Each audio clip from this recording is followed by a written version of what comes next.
May the fourth be with you.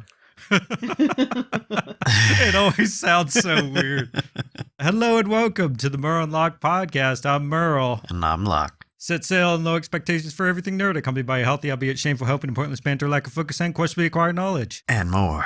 And more. We are also joined by a special guest once again. Jane Doe, welcome. I am being held against my will for podcasting purposes. Woo! She's so excited. Listen to her.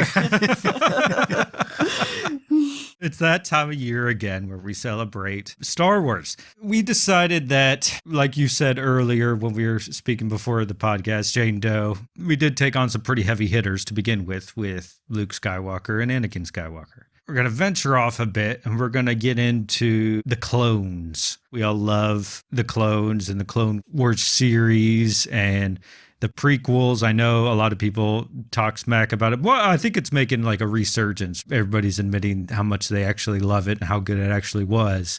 You know, I think it's mostly the old hats that were saying that it was crap. I think it's a lot like not liking Nickelback. Everybody just joined the trend. They're like, oh, everybody hates the prequels. I hate the prequels.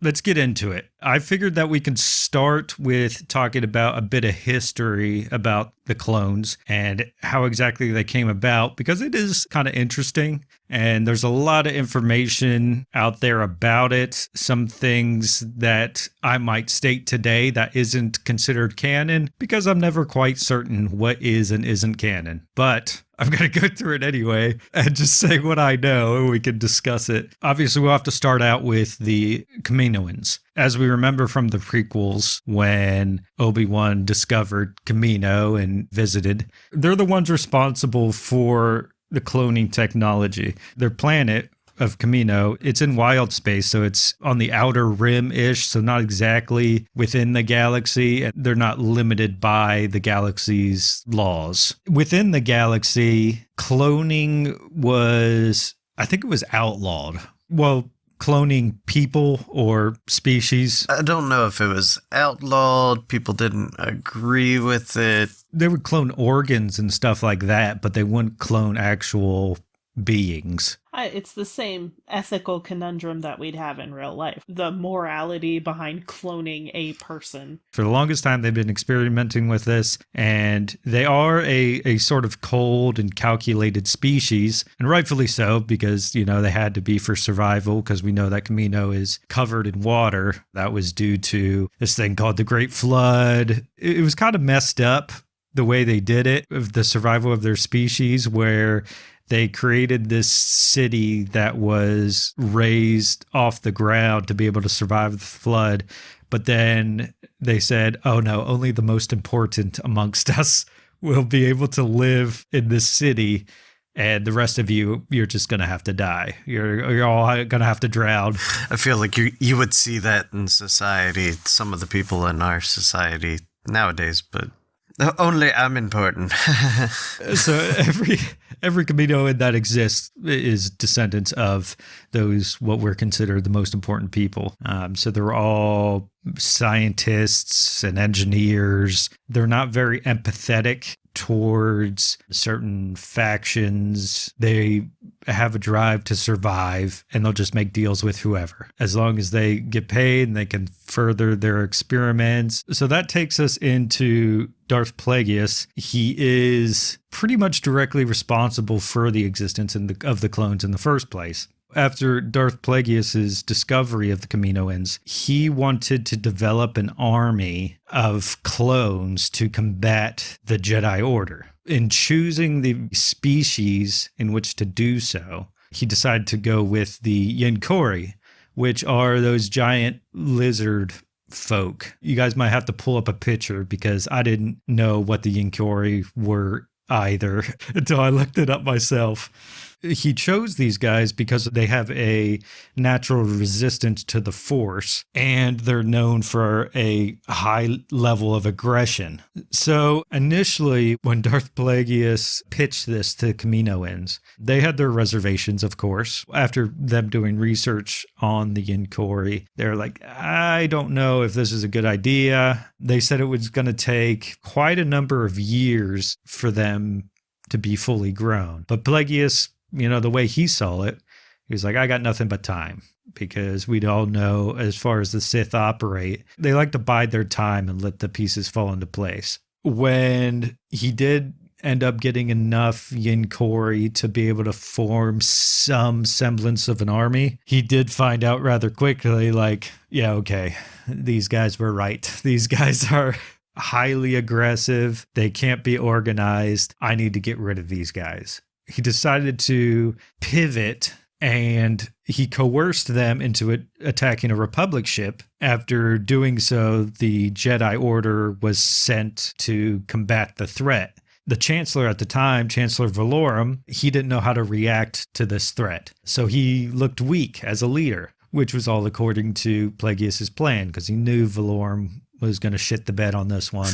Then naturally, the Jedi Order was looked upon or depended upon to defend the Republic. Therefore, made the Jedi be more like a respected force against assailants of the Republic. They were practically mercenaries to the Republic at a certain point, because they were seen to be protectors instead of peacekeepers like they were initially made to be. The Sith knew that the Jedi would be depended upon, if there was an army to be formed, to become leaders of the army. So we knew there's a threat that teed us up for the possibility of more threats to the Republic. The biggest threat became more obvious as time went on, as the Trade Federation decided to start creating their own private security force. We know that as the Droid Army. As production levels went up, it was seen as a potential threat of civil war. Now we get into Sifo Dyas. He was a council member with the gift of foresight.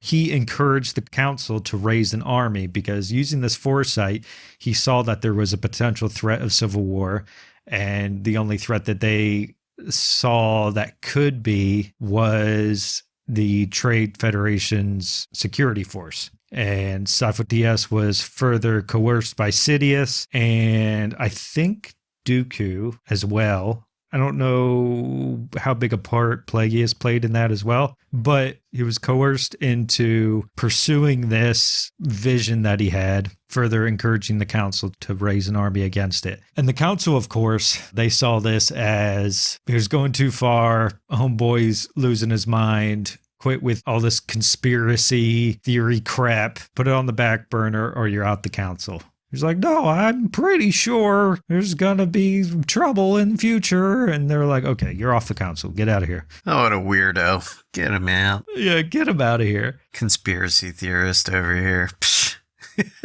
Sifo Dyas, he took it upon himself to combat this potential threat on his own. The council wasn't going to stand behind him.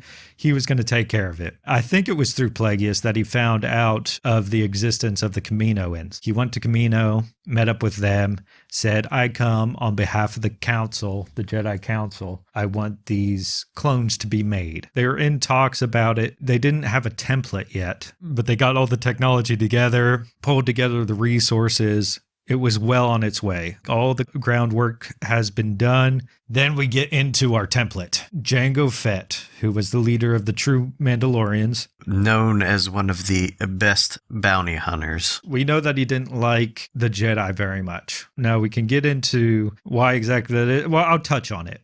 I think it might be important for the lore. So he was the leader of the true Mandalorians, and our rival Mandalorians, the Death Watch, they framed Jango and the true Mandalorians for the killing of a whole bunch of innocent people. Then the Jedi Order decided to step in. It was Count Dooku who was leading it. They said, come peacefully for questioning or imprisonment. We know that you killed all these innocent people. And of course, Mandalorians being Mandalorians, they were like, no, fuck that. I do what I want. Yeah, so they fought the Jedi. all the true Mandalorians, I'm pretty sure that they all were killed during that conflict, except for Jango. And Jango, he had killed upwards of 6 Jedi with his bare hands because they couldn't use their blasters. They would just be deflected. I don't know how he was able to get close enough to the Jedi to kill them with his bare hands, but I guess we don't have to go into that. I don't even know if it's canon at this point, but Probably not.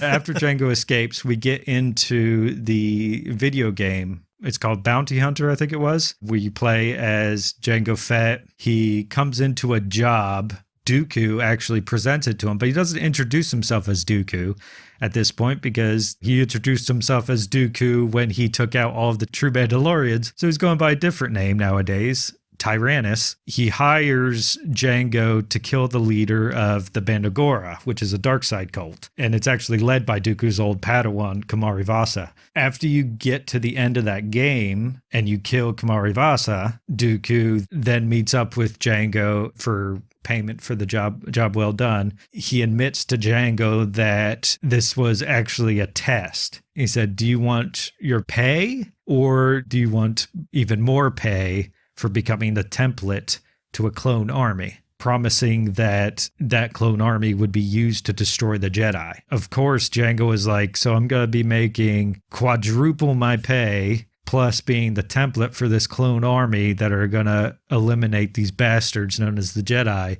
Hell yeah, I'm in.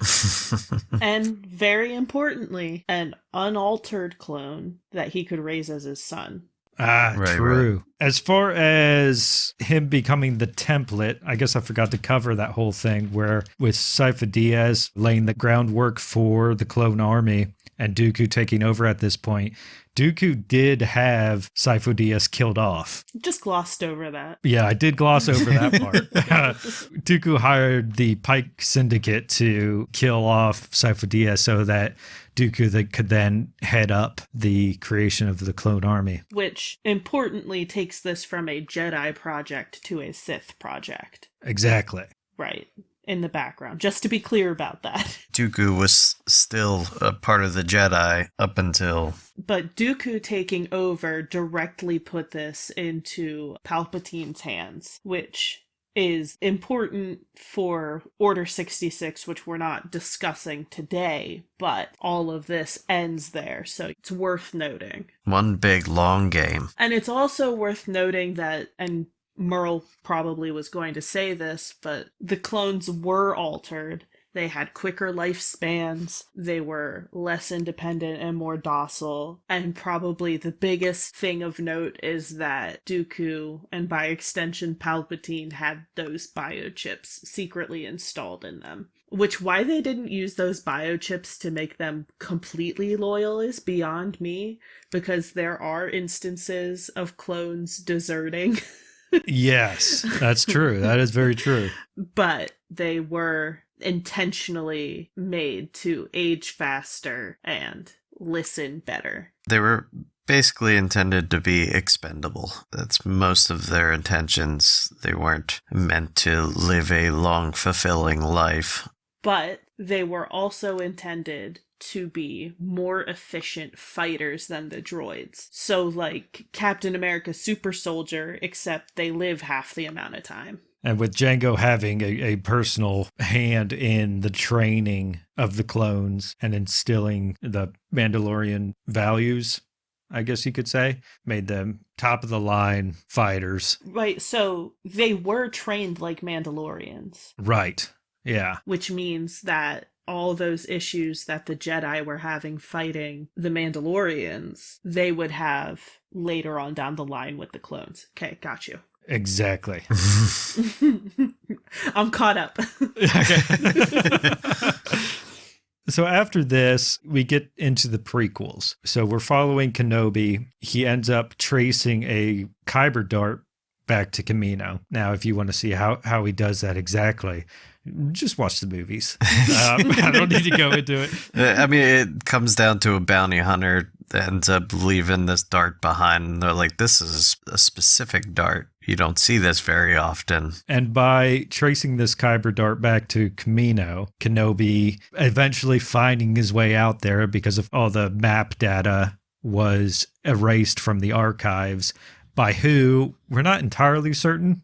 Could have been Sifo Dyas covering his tracks. It could have been Dooku covering his tracks. It could have been Palpatine covering both their tracks.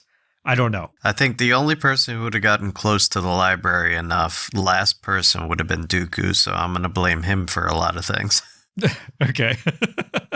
Because I feel he also went in and pretended to be Sifo Dyas, because when Obi-Wan arrives to Kamino, they're like, oh, Sifo Dyas. So Right. I think it doesn't take a whole lot for the Kaminoans to go, oh, hey, Jedi, we've met before. No. Well, but also, I do think it's possible that Sifo Dyas did it himself because he wasn't really supposed to be doing it on the part of the Jedi. Which I do think he initially did go there, but after that has been Dooku. Well, but I'm saying, like, the fact that they'll just believe anyone is Sifo Dyas could be because he was really covering his tracks from the first point anyway. Like, he made himself super interchangeable with whoever because he wasn't supposed to be there. Yeah, you might be onto something there. So after Kenobi gets to Kamino and he finds out about this clone army and then has that little scuffle with Jango, he calls back to the Jedi Council and talks to Mace and Yoda. They already realize that the Sith have their fingers in a lot of pies at this moment, and Jedi power is waning in a sense. So they know they need backup, and they decide that we need to report this information to somebody, this knowledge of the clones, this army that's being formed. We got to report it to the Senate. Who's our chancellor at this point? Who has been put into power? Oh, Palpatine? None other than Palpatine. And they bring this forth to Palpatine, and Palpatine's like, gee, that's crazy. What, a clone army? Who would have? All right. Well, what do we do at this point? Well, it looks like we got to invest in wartime powers and declare the formation of a grand army of the Republic. Oh, darn. It was one of those things where you see at this point, as far as the Sith go, God, like the cunning of the Sith and having all these pieces fall into place just as planned. I know there's some pivots here and there, but they got exactly what they wanted. But as far as the formation, I know we said that part should have been short, but it did take a while to get through all that. I mean, that's the creation of the clones, but then the start of the clone wars themselves was due to the separatist crisis. I think we can roll right into the clone wars at this point. I mean, we're basically there, right? Because Fett dies as part of the clone wars, so we're basically there. The first time that you really see the clones in action in the movie, or at least the prequel, we see them arrive on, trying to remember which planet they went to chase down Dooku. Was that Geonosis? It might have been Geonosis. But anyway, they were in this big coliseum. They're trying to help save Anakin and Obi-Wan, who have gotten into trouble along with Padme. Shocking. All of a sudden, you see Yoda come pulling up with a bunch of clone troopers along with Mace Windu and all the other Jedi. The way you phrase that, now I'm thinking about Yoda, sunglasses on, rolling up in a convertible. Pretty much. In style, I've come. They come pulling up, and there we are. We see the Separatists fighting off this clone army that's now there. And then they go and chase down Dooku. From then on, they're using the clones in every battle of space to try to fight off the Separatists from moving in on any planet. They don't see who's working in the shadows or anything like that. They are focusing purely on the Separatists. And they are utilizing the clones. They are placing troops in every area of space that they can that will allow them to be there. They will not stay at a planet if they do not want the Jedi's help. And then, if they fall to disarray, that's the Jedi's fault for even coming to that planet in the first place. How dare you? Look what you brought upon our people. Look what you have done. So we get to see all these clones going through fighting wars. Some of them are having moments of PTSD. They have to take troops away from war. We see some of these clones start to become MIA. They don't want to be a part of it anymore. Which, isn't it interesting that that was allowed to stay intact? Because we know they can go in, they can modify the personality, right? So why not modify that out of them? Whether it's that sense of empathy that those clones had, or that they left them with too much independence, or... They usually would, in a case where a clone is figured to be defunct, that they are not doing the orders as they should. It's supposed to be reported to their highest authority. They would then be taken to a room in Camino where things would be done to them.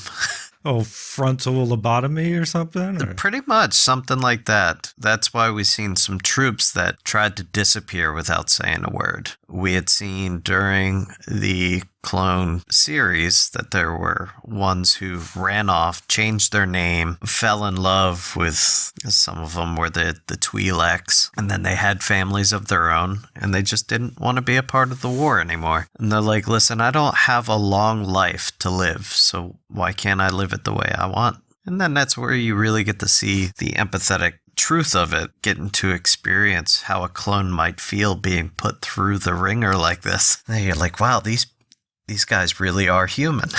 I'm starting to wonder if that was the entire intent behind the clone cartoon series, is humanizing the clones themselves. And we got to see some Jedi who did not believe these clones had a purpose other than to serve by military means. I feel like all Jedi are pretty much obsessed with, or drilled into them, it's duty above all else. There are at least, I think, 3 Jedis that I can think of that treated clones as such, just cannon fodder. They're like, let them die. We'll get more clones.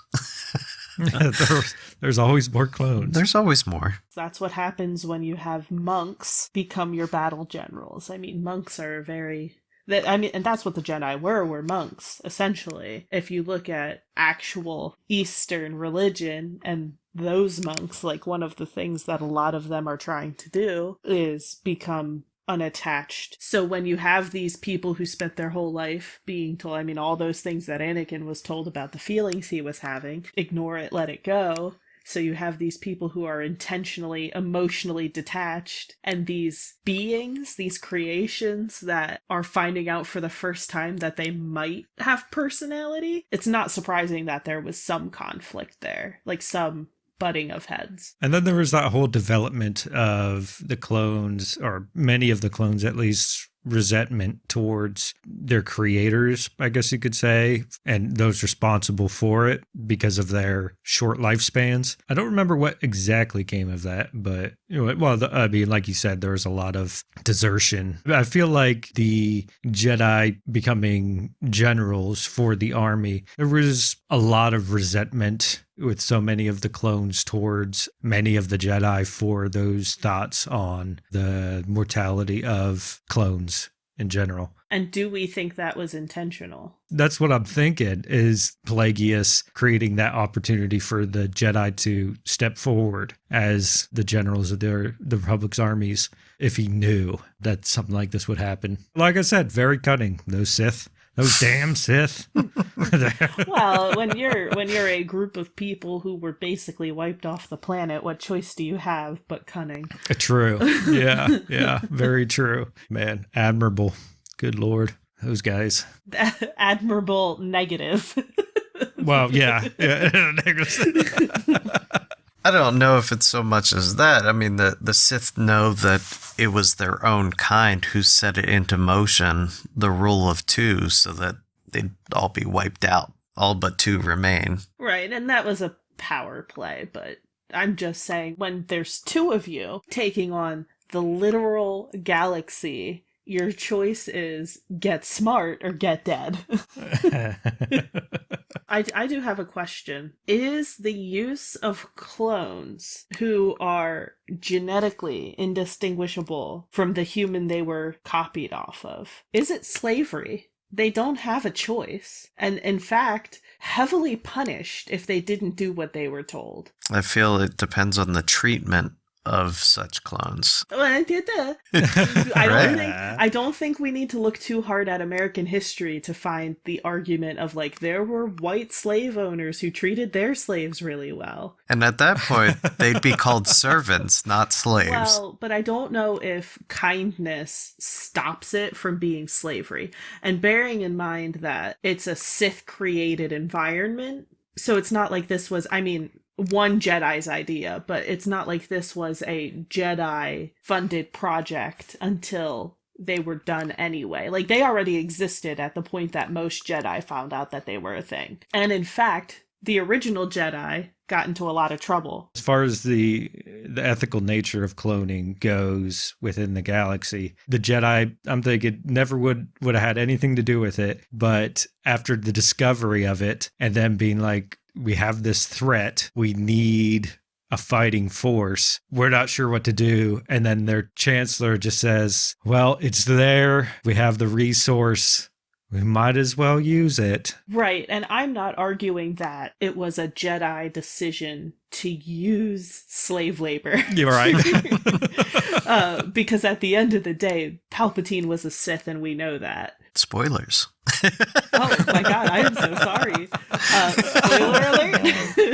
Yeah, there you go. But are they being paid? Like, they're just complicit in this system of slavery created by the Sith, right? Like, they're not paying the clones, are they? I don't know if they're paying for it or if it's kind of worked off of like a military budget. Are the clones collecting a salary is what I'm asking. I'm not saying that they get paid money, but it's more they show up, they get noticed that they are clones, so they are part of the Republic Army at that point. So they're like, okay, we'll just kind of put it on the Republic's bill. Right, but I'm saying if they're not getting paid, it's really hard to look at it as anything other than slavery. Like, if the clones themselves are not collecting a salary, because if they had just gotten people to fill out their army, they'd be paying them, they'd have to. Or it's slavery. We get to see in like later things like the Bad Batch that there were whole bars dedicated to clones, and just clones would go in there and just have the time of their life. You definitely have a solid point. I mean, I don't think they were ever considered humans, really. No, some people treated them like droids. Yeah, it's not like they had a 401k waiting for them for retirement or anything like that, or maybe like a pension program or anything of the sort. I think it was just, you'll serve out your time here till you die, and that's that. Maybe it was drilled into them since their creation and maybe kept away from participating in society so that they didn't have an idea of what they could possibly want for their own personal lives. Of course, there are exceptions with some of the clones, but I feel like most of them were kind of kept in the dark and being like, this is your only purpose. And I guess they just adapted and just said, well, duty overall. Yeah. Well, if you're raised your entire life to be a thing, it's really hard to break out of that mold in most cases. So there's a certain group of troopers called the 501st. Some other people might call them Vader's Fist. That's a spoiler, too. Spoiler. Sorry. Anyway, these members consist of people like Rex. Mind you, they all had nicknames that were given to them specifically by Anakin, because Anakin saw them as more than just cannon fodder. He saw them each as individuals, gave them nicknames. They really soaked it in, and that eventually led to them creating nicknames for the other troops that were being raised through the ranks, which eventually leads to some of the Bad Batch members that we know because they had their nicknames. But they were different, obviously.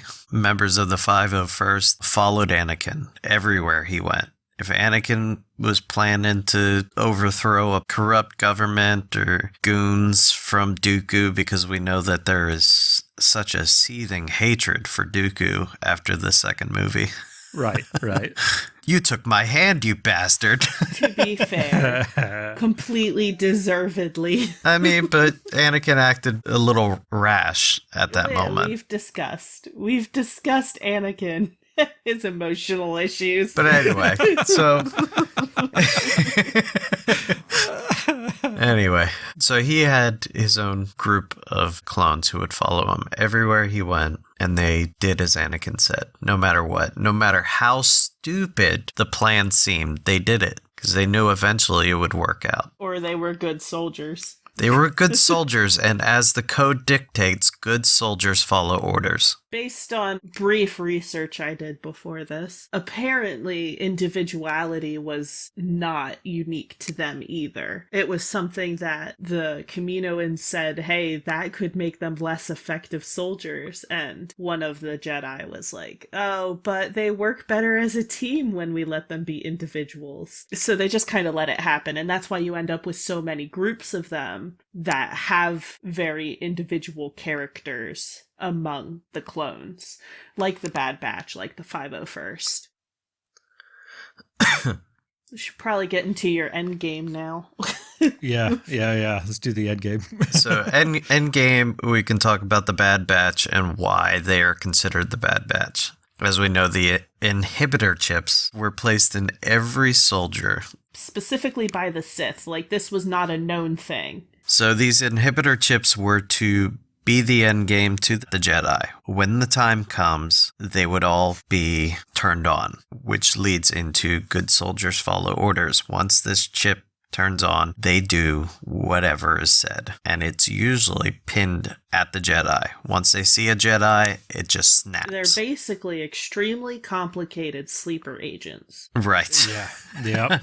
And they don't even know. But the Bad Batch, some of them had chips that were faulty, where their chips started early. I'm trying to remember the name of one of the clones where his chip kind of got set off early, but he started acting rashly towards the Jedi, and they're like, this is not you. We gotta take you somewhere to get you help. They took him to the Kaminoans. They took him into a room, tried to lobotomize and try to fix the chip. They're like, we're going to take this out. They're like, there's an unknown substance. We're going to figure it out. We're going to take it out. Are you talking about Crosshair? I believe it was Crosshair. He was a very good sniper. I know that. But he then goes into this room. They do the lobotomy. They try to fix the chip, and they pretend like they took it out.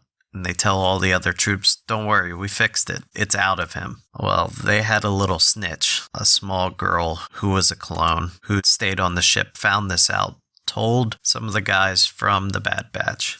Spoilers. They realized this is bad. So if anybody showed symptoms, they wanted to take the chip out. And a lot of them did. They took the chip out before it became a real problem, before it affected them as people. But the chips didn't work as they were supposed to. They either went off beforehand or they didn't work at all. The thing I saw said that they were just faulty inhibitor chips, less effective, due to extensive experimentation on Force 99, which is what the Bad Batch was before they were the Bad Batch. They decided to amp up specific things, which made them different than all the other clones. All the other clones were made exactly the same, identical down to a T. But the first 99 were made where Crosshairs was really good at his sights. Once movement hit, he was able to just take down the target. Do you think it's intentional that they're Force 99, which is 66 upside down? Oh. It could be intentional. Oh, wow. Could be intentional. All right.